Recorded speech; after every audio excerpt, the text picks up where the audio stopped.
I think we've all been there, as feminists, as intellectuals, thinking deeply about everything. Oh, this is not a world to bring kids into. But it's not about the language, it's about the embodiment of lullaby. Here, we have 24 hours, right, in a day, and there they have 24 hours too, right? Should be the same. It's not the same. And I'm not lying to you if I say like one day is like it equals at least 2-3 days here. Your life is not attached to a clock. I want to have children.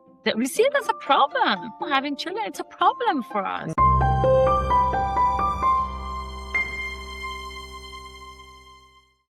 Thank you so much for making this time. I'm so excited to hear your story. Hi, Andrisha. Thank you so much for having me. I'm excited to be here as well. Thank you. Okay, Homa, I'm going to read a short bio on why I decided to talk to you today and make an enjoyable, amazing time for myself, to be honest. And then we can get started. Sounds great. In this episode, I'm sitting down with my dear friend Homa, whose life story is as fascinating as her insights. Born in Iran to parents who immigrated from Afghanistan and now living in Canada as a registered nurse, her journey has been nothing short of extraordinary. Homa took an unexpected leap of faith and pursued anthropology at McGill University, embarking on a project that led her back to Afghanistan for the very first and so far the only time in her life. Her mission?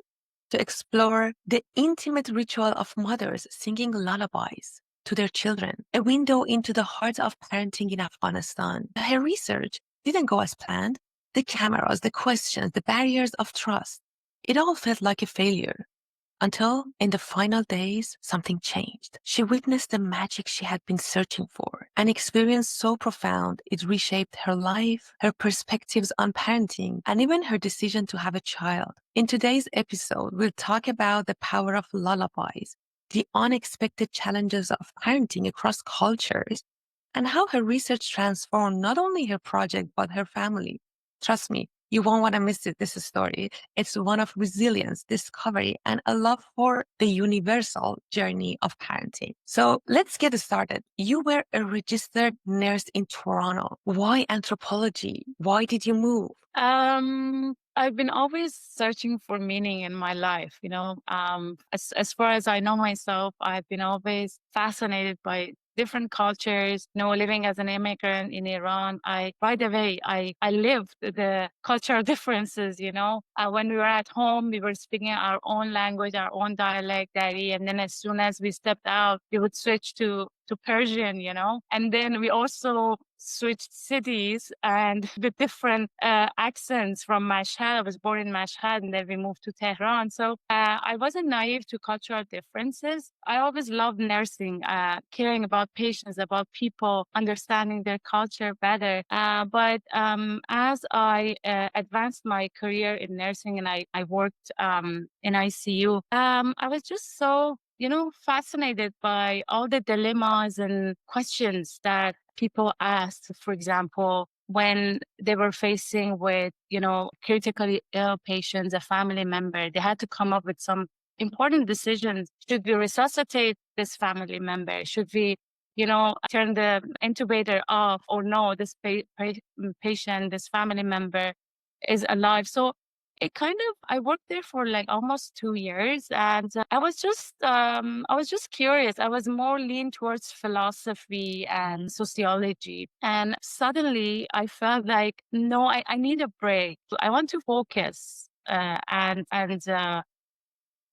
study and research and think. And I was living with my husband at the time. We didn't have any children. So I was like, maybe I should just quit everything and go somewhere else. And our decision was strategic because, Toronto is very expensive, as we all know.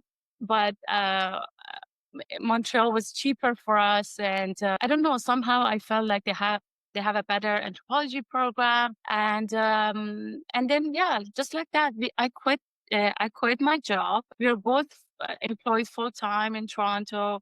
And then I remember, I still remember my manager said, "Are you sure there's no sociology program in University of Toronto?" It was difficult for me to explain myself because almost like a calling for me, you know? I needed that time off from work just to focus. And yeah, so we left everything. We said goodbye to our relatives and like my family, they live here, and our friends. And we just moved to Montreal and we stayed there for 4 years. And I initially started sociology, but Oh, I took a course, an elective course in anthropology, and there was a great professor, and he started asking some intriguing questions that kind of, for me, it was like it moved me in a way that nothing else would have, you know? Like I was like, oh my God, what is anthropology? Maybe I should study anthropology. And then I realized that now this is something that I want to pursue instead of sociology. I want to, and what anthropology is in a nutshell, it's basically understanding what it means to be a human being across cultures and across time. wow, wow. That fascinates me as well.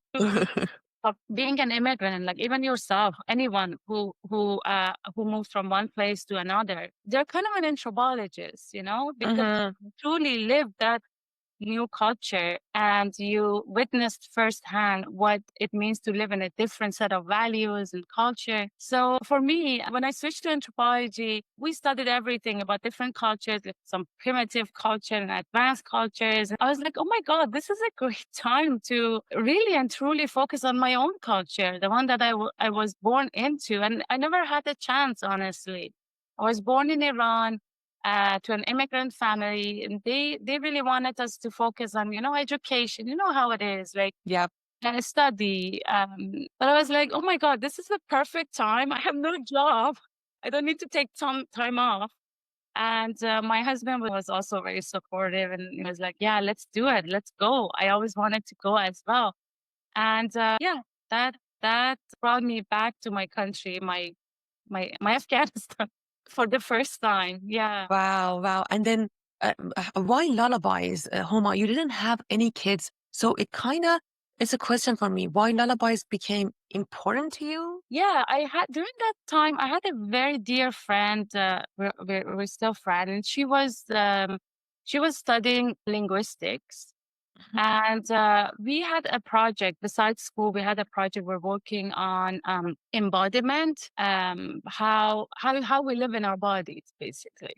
And then she kind of started this question, like she was like, "Oh, you know what? I'm going to work on indigenous lullabies. They're I feel like they're really fascinating. They're short, verse. And during that time, I remember my nephew was little, and my mom used to sing to him. And then Mm. listening to him, it kind of brought me back to my own childhood when my mom used to sing to my younger brother. So I was like, oh my God, like what's happening to me? I felt like electricity is going through my body. And I was like, no, I want to study lullabies. And then I did my literature review. You know how we all Mhm. to you before going into the field. And I realized that there are not many articles about Afghan lullabies. I mean, but I didn't know exactly what I wanted. You know, before you go into the field, you have some questions. You know what you want to ask. But then when you enter the field, you're going into the culture, and your questions might change. And that's what my supervisor warned me as well. He said, "Don't get too attached to your questions. They will change." And even the subject of my research, he said, listen, if they didn't cooperate, like you couldn't connect with people, be prepared to do something else. That's okay. It happens. Wow. Yeah. And that's what I think they're, because he's experienced, obviously. It was my first time. And that's something that they witness regularly. So I realized that Afghan culture is it's more of an oral culture. It's oral based. It's passed generation to generation verbally, Hmm. and that's why it's fluid. It changes. It's not very strict. It's malleable. People can switch and change very slowly from generation to generation. So they don't have anything to pinpoint and say, no, like 50 years ago, we used to do this, you know? Mhm. adapt very organically to changes. Like even in lullabies, they would change it and adapt it to the situation. It's a different culture altogether. Let's put it that. Homa, at that time, what was your vision for your own family about having kids before you go to Afghanistan? Yeah, we didn't want to have kids. We were like, we were coming from a place that kids are precious and it's a huge responsibility. I think we've all been there, as feminists, as like, intellectuals, thinking deeply about everything. Oh, this is not a world to bring kids into. And maybe I weren't just ready at the time. And I wasn't seeing myself as a mom, to be honest, And I had my own issues of figuring out my own identity, who I am, like what's gonna happen to us. I didn't have a home at that time. Let's put it that way. I was more like, a nomad. Yes, you have relatives, but I'm guessing the relatives, you went to Afghanistan, you're there. Some of them haven't met you before. Was just maybe once or twice that I've seen them. And now I'm going back. I was anxious a little bit too, but at the same time, I knew that they're very friendly and my grandparents are there and my grandfather was alive back then. And And you're going there and you're like, hi, I want to be here in this ritual of lullaby and listen to you. What happened? they were amazing, honestly. The people, they were amazing. I was just too overwhelmed, to be honest. Not from the people, but just being there. It was as if I knew the people, like looking at the faces, I feel like I know these people. These are my cousins. These people, like these men and women, they're all my cousins. I could just talk to them so easily. It's maybe some genetic familiarity, obviously. I don't know, my genes, like it was sensing Mhm. thing. You just start a conversation. They would go on, and you're from this soil, this part of the earth. Yeah, very fascinating, and that's what I mean by saying I was overwhelmed. I was just overwhelmed by my own emotion. And then you know what, Alicia, I didn't see anyone singing any lullabies. I was like, intaking everything that I could. Just holy, like what's going on? And that's what they say. It's called on the anthropologist peasant, what I want to do. So when you're a foreign, oh, we can do this, you can do that. And then it was difficult for me to focus. People could hide certain aspects of their life because of your presence. It's you're visiting a culture in your home. It's as if like you have a guest. You have a room that it's not like up to a certain standards, and then you close that door. You don't want your guests. Oh, And then, for example, you have yeah, you need okay. modifications here and there, right? Kind of you design your This, life for the guest. Like, you know. So, and then because you don't want your guests or a foreigner, mm, because then people go back to their normal life to laugh at you. to tease Yeah. you. Okay, I see. Yeah. As I was staying longer and longer, then it vanishes, that it fades away, right?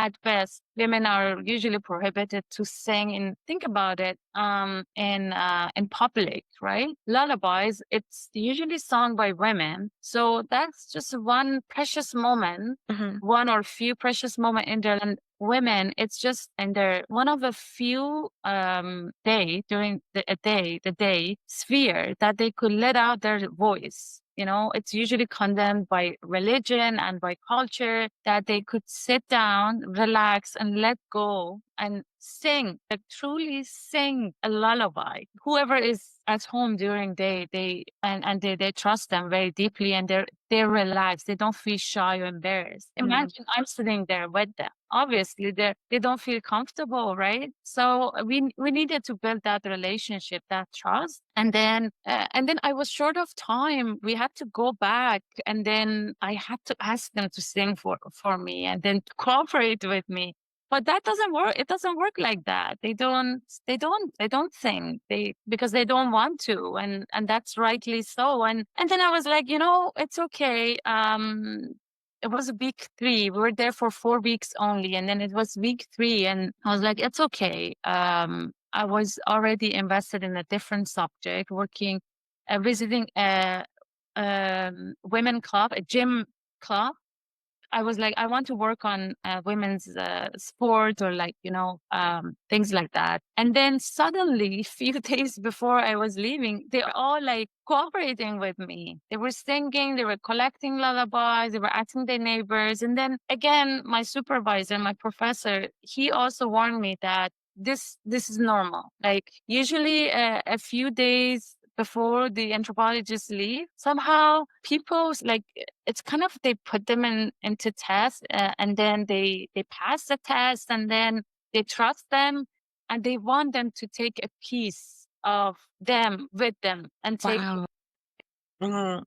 What did it look like and how did it feel? so usually the way they put their kids in sleep, I mean there could be variations in different subcultures or ethnicities within the same city. But I'm just talking about my own relatives, perhaps, and their neighbors. And they usually set up a hammock.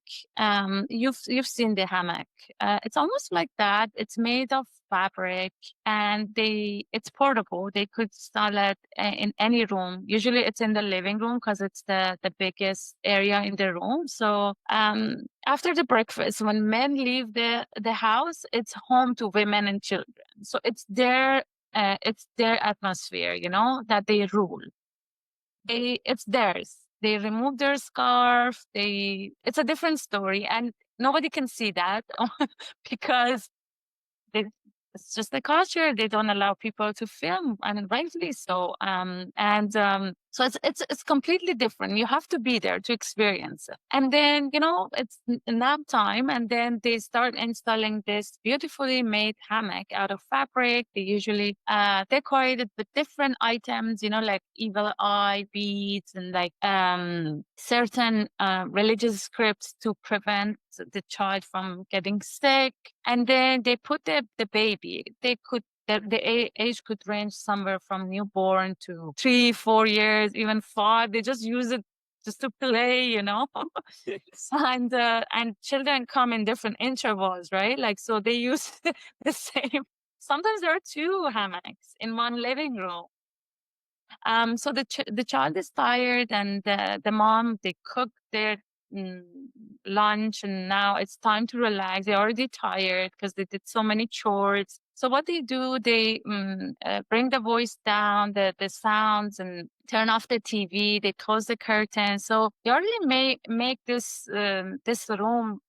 They dim the light. They make it like a spiritual place. Mm. Me, that's what I saw. Maybe they don't see it that way, but that's how I took it in. So they make the room darker, and then they start singing, and the songs are usually folklore music, or it's usually structured in that way, and then they keep going and going. Usually I tell stories, and the stories are very interesting, to be honest. It's either about a woman who loves a different man, but is married to this husband, the father of this child. that that the mom is putting to sleep. So very interesting. Like, you wouldn't think that they would It's sing. a Disney movie story, okay?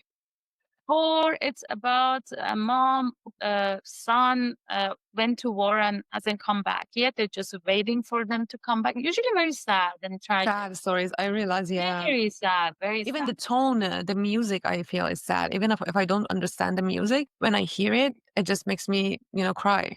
Yeah, it's so melancholic and, very sad. And I'm not sure if the child understand everything about what is sung to them. And that was one of the point in my research, that it's not about the language, it's about the embodiment of lullaby. And that was the subject of my research, meaning that it doesn't mean what is sung to the baby. You could just sing an English lullaby, but it's just all about that setup, the setup, the lighting, the position, and the movement. And, just imagine the mom is sitting, and it's their baby, it's the baby outside of her body, now attached.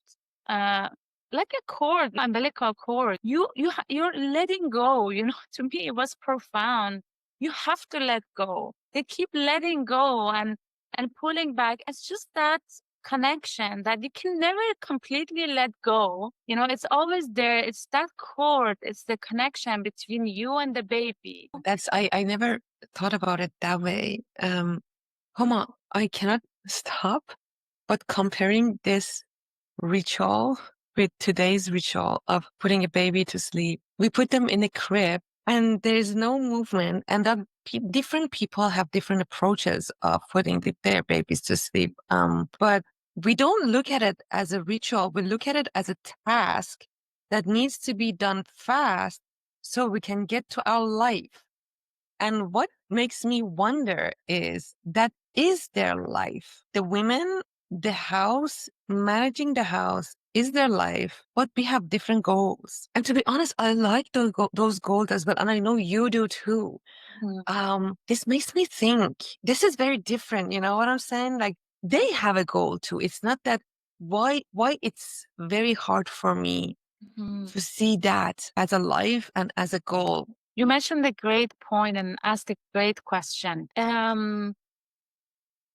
And I have my own answers. It all goes back to time. We can call it being busy or maybe the time. The sense of time is different in Afghanistan. I want to explain more. Like here, we have 24 hours, right, in a day, and there they have 24 hours too, right? Should be the same. It's not the same. And I'm not lying to you if I say like one day is like it equals at least 2, 3 days here. You can do more in one day there. And there are many different factors and reasons for this, but life is a slow, it moves slower, you can do more in a day. You're not in a rush. And I don't know the reason for that.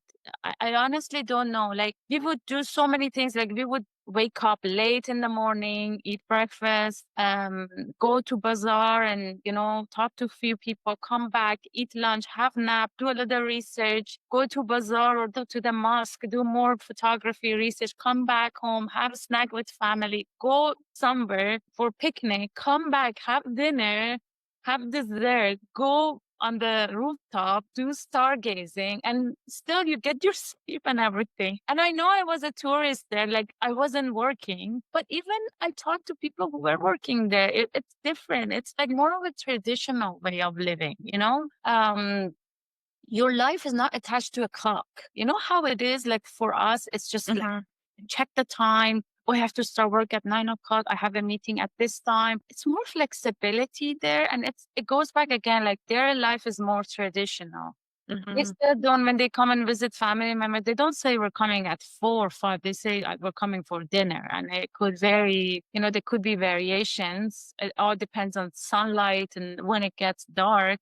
They go by nature. Still, they're living more traditionally. So I'm not saying it's better or worse. I'm just describing. And going back to your question, to your amazing question, yeah, I feel like here, we see it as a test. You're absolutely right. Like you have to put the baby to sleep so that you can go and wash dishes and, have a bit of time to take a shower, watch your movie. Whereas for them, I'm not saying it's easier for them. I'm not saying motherhood is easier or they necessarily enjoy putting their babies to sleep. It's not like that. They have their own struggles like us. And they have support, Andisha. That's something Mhm. that we miss here greatly. They have support. Like I've seen like mothers trying to put the baby to sleep. They wouldn't cooperate. They wouldn't listen. Then the grandma takes over. You know how it is. Sometimes kids don't want to sleep. So they Yeah. had support and they're like, oh, just move away. You don't know how to put her to sleep. And they don't. They're like, whatever, I'm leaving, I'm going. And then the grandma sits and sings or they cuddle them. We don't have that luxury. It's all us. Truly and really, I witness what it means to say it takes a village to raise a Mhm. kid. Like that's how it's done. There is a village of support. So we shouldn't blame ourselves. We're doing a great job here, just a nuclear family, mom and dad doing everything, doing everything. So yeah, I can see that as a task. But knowing more about this culture, it kind of enabled me to see these as opportunities to connect with my own child. It's a precious time when we're putting them to sleep. I mean, think about it. And I'm not saying I'm perfect all the time. We all have our moments, but it's a very precious moment. Like you're putting a human being to sleep, and they vanish. They go somewhere else that we don't know where. They have dreams. It's very holy in a way, Hmm. precious, and you're assisting them in this transition. And think about it, like we as human beings, we're not used to sleeping 8 hours. This is new. It's just a cultural construct. When you go back in like history, people used to sleep 2 3 hours. They would wake up, eat a little bit, do things, sleep again in 2 hours, because in the past they were still afraid of predators, right? Like Hmm. this luxury of sleeping like 6 hours straight. So it's recently new in history that we have this luxury. We can sleep for 6 to 8 hours and our brain is bigger. So it needs that sleep, but we're still in transition. Our kids need to learn. So it's a social construct. You have to teach them when to sleep and when to wake up. Maybe in 100 years, it will change. Who knows? Hmm. So, but now it's different. Like we have to force our children to sleep. And my daughter says she doesn't want to sleep at night. Like she wants to be awake. And it's my job to help her to understand that now we should sleep, even though we don't want to. Hmm. Yeah, understanding this it's just eye opening. You know, Homa, and this makes me think, have you ever thought about, is there, because I'm pretty sure there are good things about this culture and good things about that culture. It's not like, as you said, it's not that one is better and the other than the other. I hear the aspects of community is way better. I hear that the aspects of not having to, this is to me, I feel not having a clock and being able to live the moments is better. Have you ever tried to bring the things that you realize is better in that culture to your own life and family? Yes, yeah. And again, you mentioned a great point about living truly in the moment. That's very well said. And again, we live in the moment, honestly. Like they're just present, and And they. they have a harder life financially, Oh yeah, yeah, big time, big time. I didn't even everything go ongoing in there. Afghanistan. They have a harder life than us. So if you think they need to think more than us and be more anxious than us.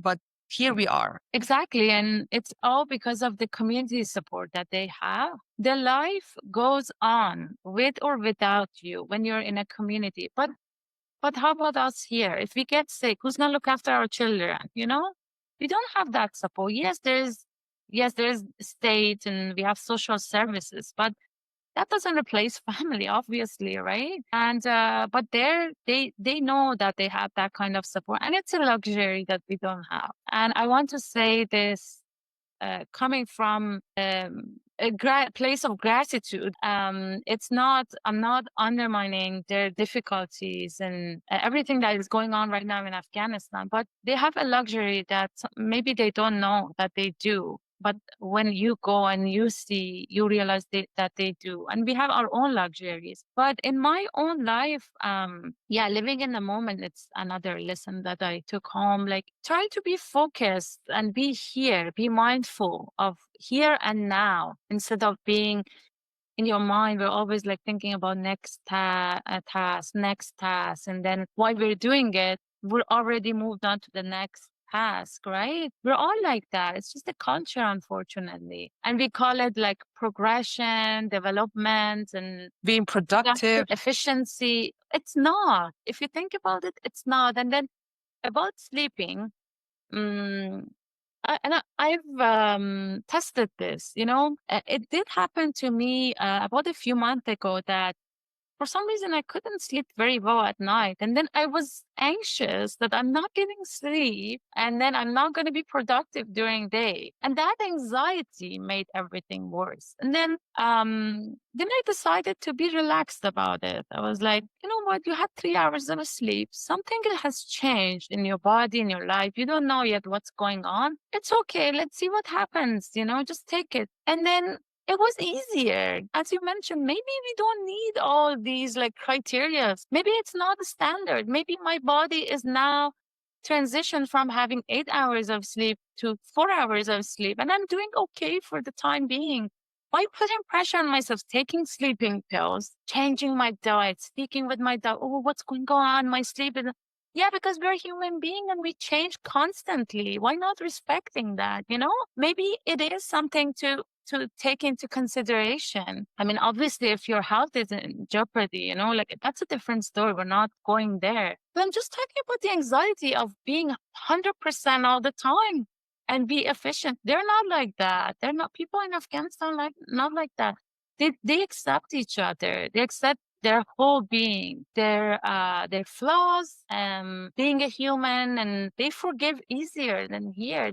Like, You are in this culture. How did you manage to bring about a little bit of that culture into your life? What are you doing to bring the good parts? How can you do that? When I came back from Afghanistan, like going there, I didn't want to have any children, but coming back, I was like, oh wow, I'm ready. Like I want to have children. Okay, what changed about responsibility? Tell me. Like, I need to know more. How did you change that? Decision. Like, responsibility is still you feel the same. I felt like there's something greater than myself that exists in life. And I was seeing myself as the God for my child, responsible for everything, providing. And then you're putting yourself in a place of power and a soul power and being a God, basically playing God. Of course, it's very fearful. But then what I saw in Afghanistan, it was greater. I saw something greater than life. Something putting everything together. There's a force, and I'm not talking about religion here. It's just to have that trust for just simply being alive. You will survive. I don't know how to say it. Exactly, because the answer is not like you cannot find words or show research. When they were asking me there, oh, like right away they assumed that I could not have children. There was no possibility for two young people who love each other not to have children, other than medical reasons. So they didn't even ask, do you want children? Like, that's not a question. They're like, do you need help to become pregnant? Kids. Not yet, but thank you. It was so cute though. Like I wasn't even offended. I was like, Wow. then I wouldn't even need to explain like why. And then all those anxieties, they faded away when I was there. All those philosophical, out of context questions that I So, like, had. they don't need a reason to have a child. It's like here, right now in this culture, you need a reason to have a child. For Yeah. them, this is the way of living. I think they're going to be surprised if they know this is the question. Like, you need a I reason. think it's a very wealthy culture that promotes having children and can provide. I'm not saying this is true or correct, and it might not apply yet, but they see that as an opportunity to love and be loved by another human being. And it is an opportunity, to be honest. It is. Proud feeling, and just look at it in contrast with the way we look at we see it as a problem. Having children, it's a problem for us. Yeah. If you can solve it, then have children. If you cannot solve that problem, don't have children. Then poor people cannot have children in this culture. We just we don't approve that. We don't approve of that. Like we don't even looking at third world countries. We're like, why they're having Judging. children? We judge. We do. We sure do. And it's just a basic human nature to have children. If you think about it, if you can. To me, that changed hugely. A good friend of mine, I never forget her saying. She said, and one day I said, it's a bad world. Why we're bringing children into this world? I mean, and she said, if you think you're good people, you should bring kids into this world and change that. You bring kids. You are good people. You should bring kids. And And change the world to a better place. yes. And I was like, oh, wow. Like, she's right. It's easy to just step back and say, oh, this is not a good place. And I respect people. I still respect people who don't want to have kids. I'm just saying what changed in me. And I mean, for different people, it might come in different. This somebody from in Afghanistan told you that when you said this is No, no, oh, someone, yeah, my oh dear. here? Okay. Yeah, so that changed. Now I have a daughter, and everything changed after I had her. Okay, I now, okay, yeah, that's my interest. So you saw how people, because you cannot do that here. You cannot do anything close to that here. no, Life is different, culture is different, and we have to adapt to the life here.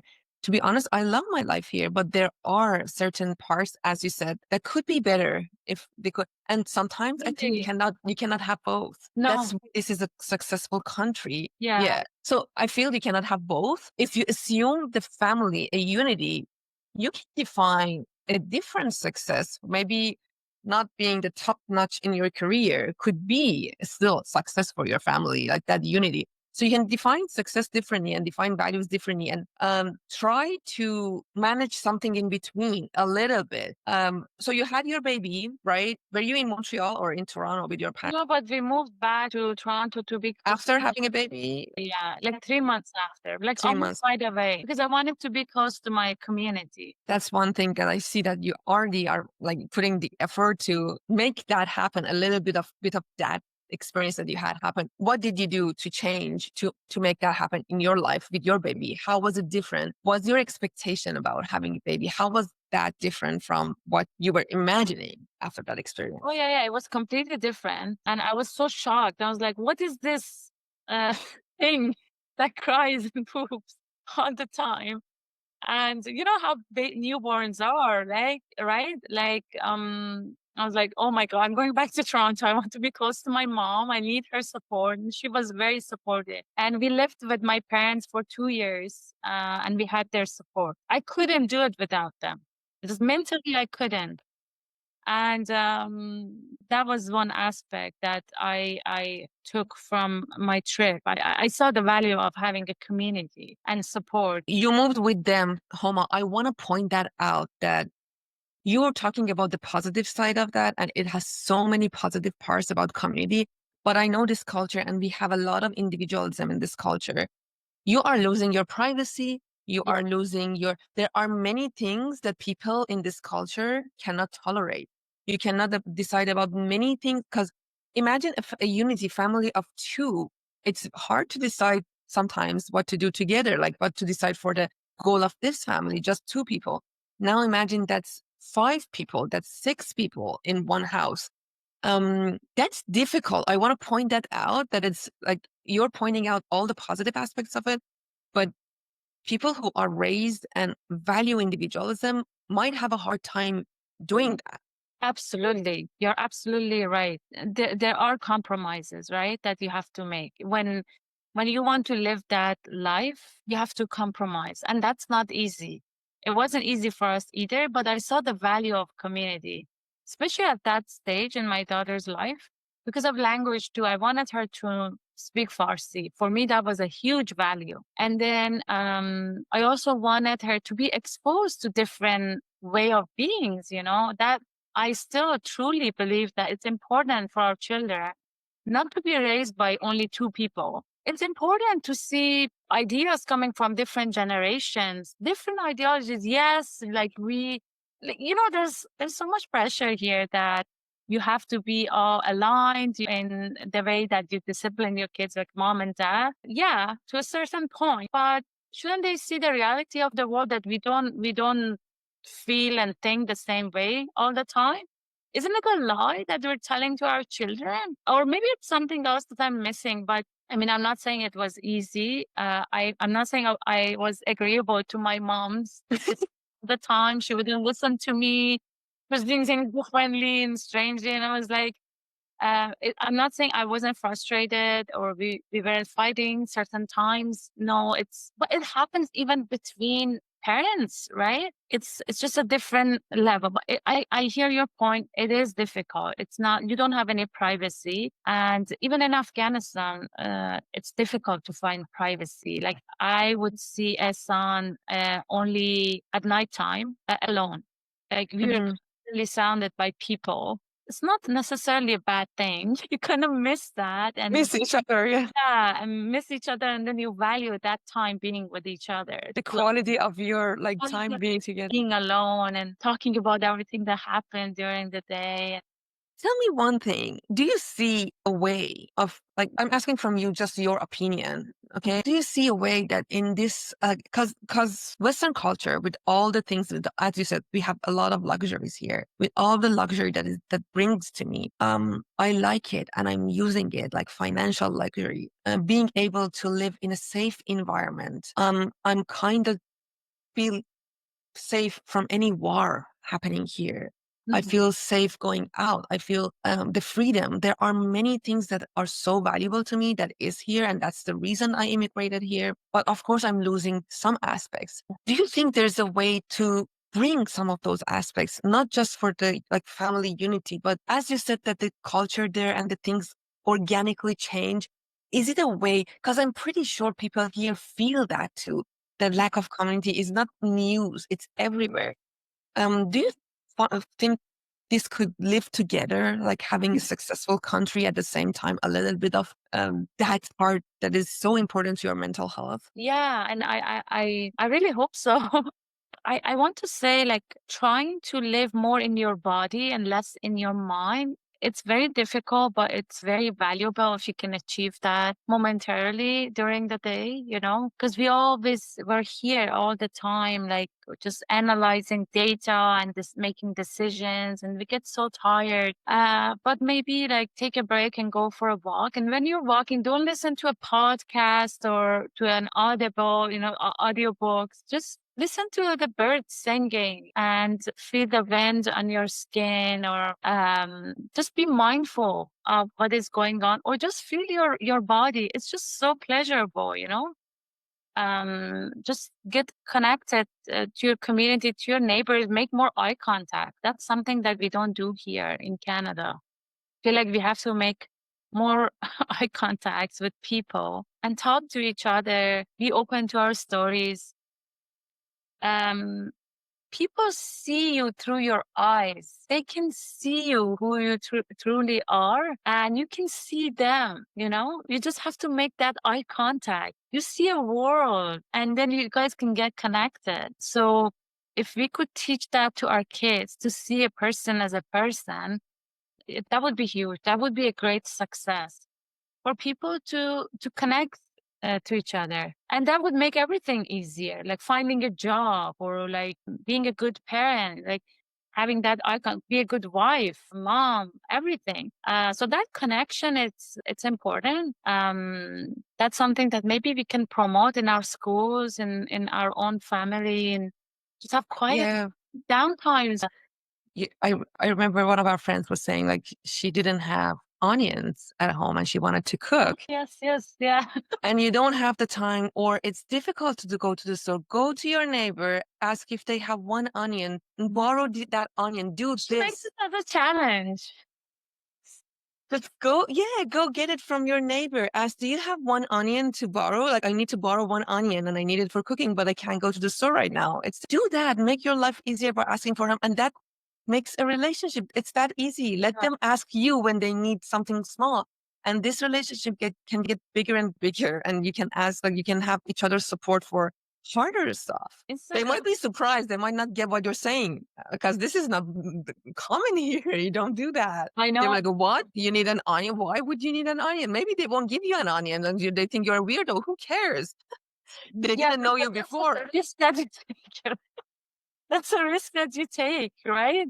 And I was saying this to who? Oh yeah, to a family friend. You 2 points I want to make. One is like, if you want to get connected to the community, that's your burden. You have to go and try.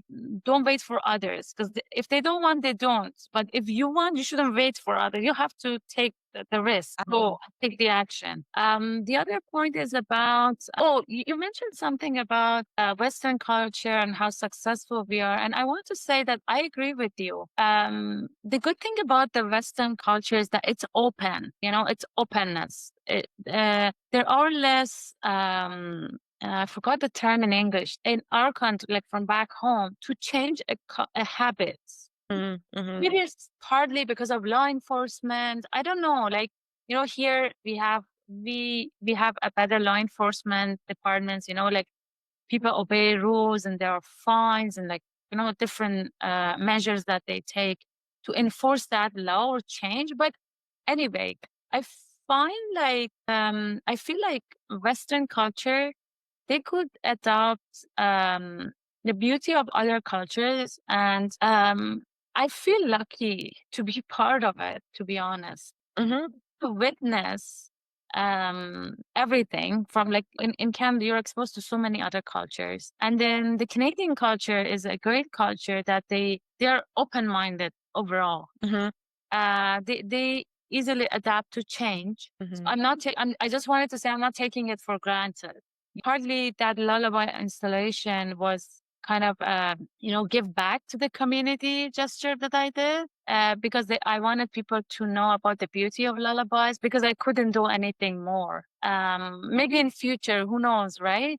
Maybe I can contribute more to my community, but I learn more from them than perhaps them learning from me. Mm-hmm. I just wanted to acknowledge that. Yeah, I agree. Homa, I want to end this conversation with a personal question. If you are free to answer or pass, what has parenting taught you about yourself that nothing else ever could? Mm. One thing that it taught me, was huge, is making me vulnerable to my childhood trauma, forcing me to address them, and to resolve them, work with a therapist, make a better version of myself for my daughter. Wow. I think it Wow. was good, like nothing else was worth addressing those issues that I had. Then looking after a precious human being my daughter. So she is worth having a better mom. Having had her, I would have been blindsided by my own issues, personality, or trauma, my childhood trauma. So it's work in progress. I'm working. Wow, Homa, that was amazing. And I feel that could be true for many, many moms. I mean, you could have other important people in your life besides your children. You could do so many things because of them. But something with parenthood, that it brings you back to your own childhood. You don't know how. What is happening? Is it like a muscle memory or something being said? Suddenly you're catching yourself acting like your mom, your dad, and then suddenly you're like, oh wow, I'm just repeating that pattern. What's going on? So not having a kid, how could you know? Homa, thank you so much. This was an amazing conversation, and I cannot tell you how much I enjoy our talk and how much I learned from you. Keep telling your story to people and keep inspiring people for a better life.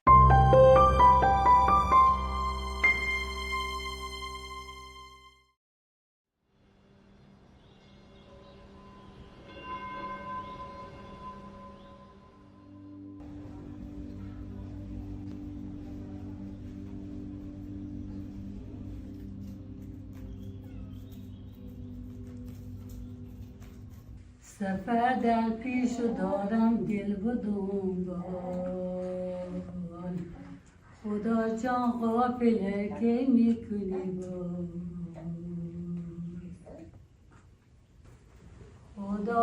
با خداوند جهانی خداوند زمین و آسمانی مالشون